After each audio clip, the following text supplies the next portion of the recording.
नमस्कार, मी शालू. रात्रीची वेळ झाली होती आणि मी आणि माझा भाऊ सोनू हॉलमध्ये खेळत होतो. तितक्यात आमची आई तिचे काम आवरून तिथे आली.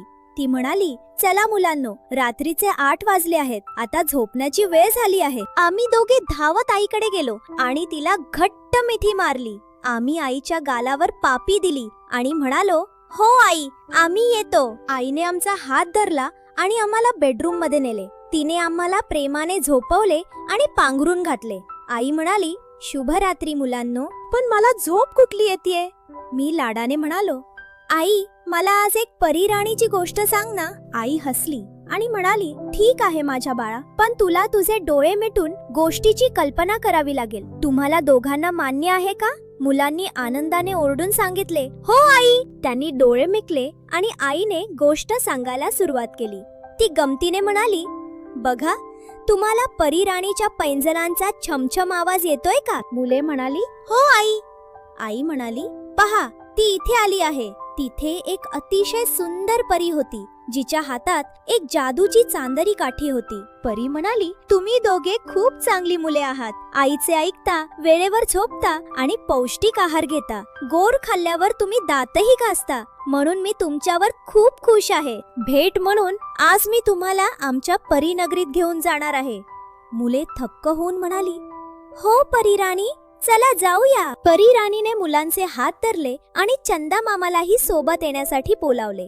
आमचा परीनगरीचा प्रवास सुरू झाला. चंदा मामा एका क्षणात खाली आले आणि परीराणीने मुलांची ओळख करून दिली. मुलांना भेटून चंदा मामाला खूप आनंद झाला. त्यांनी विचारले, तुम्ही तयार आहात का? दोघेही म्हणाले, हो. त्यांनी आईला बाय केले. आईने दोघांना मिठी मारली आणि म्हणाली, परीराणीला त्रास देऊ नका हा. परी म्हणाली, नाही, ती खूप चांगली मुले आहेत. मुले एका आलिशान रथात बसली आणि चंदा मामा, परी आणि मुलांचा प्रवास सुरू झाला.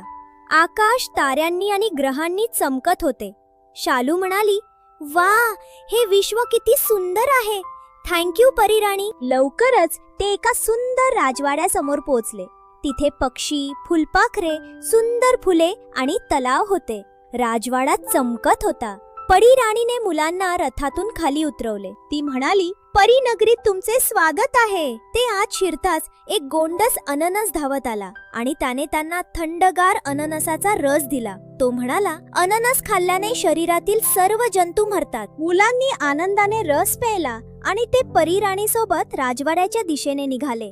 पुढे काय होणार हे आपण पुढच्या भागात पाहूया. राजवाड्याच्या प्रवेशद्वारावर येताच एक अतिशय नाजूक आणि हसणारी स्फटिकाची घंटा खाली आली. मुलांनी ती घंटा वाजवली. तितक्यात हिऱ्यांनी बनलेला एक मोठा स्फटिकाचा दरवाजा, जो लखलखत होता, तो आपोआप उघडला. मुले राजवाड्यात शिरली. राजवाडा इतका उंच होता की मुले फक्त वर पाहतच राहिली. राजवाड्याची उंची संपतच नव्हती. तो खूपच भव्य होता. तिथे एक मोठा झुंबर होता, ज्यावर मेणबत्त्या नाचत होत्या. त्या मेणबत्त्यांनी मुलांचे स्वागत करणारे एक सुंदर गाणे गायले. परीराणीने मुलांना एका आलिशान सोफ्यावर बसायला सांगितले आणि ती म्हणाली, मी 1 मिनिटात आलेच. मुले सोफ्यावर बसली. तेवढ्यात मुलांवर गुलाबाच्या पाकळ्यांचा वर्षाव झाला. मुले खूप खुश झाली. परीराणी त्यांच्यासाठी काय आणणार आहे पाहूया पुढच्या भागात. परीराणीने मुलांसाठी स्वादिष्ट फराळ आणला आणि म्हणाली, तुम्ही नेहमी आईबाबांचे ऐकता आणि पौष्टिक जेवण जेवता, म्हणून देव बाप्पा तुमच्यावर खूप प्रसन्न आहेत. तिने त्यांना 2 चमकत्या चांदीच्या ताटल्या दिल्या आणि म्हणाली, तुम्हाला जे काही खायचे असेल ते या ताटलीत मागा आणि ते तुमच्या समोर हजर होईल.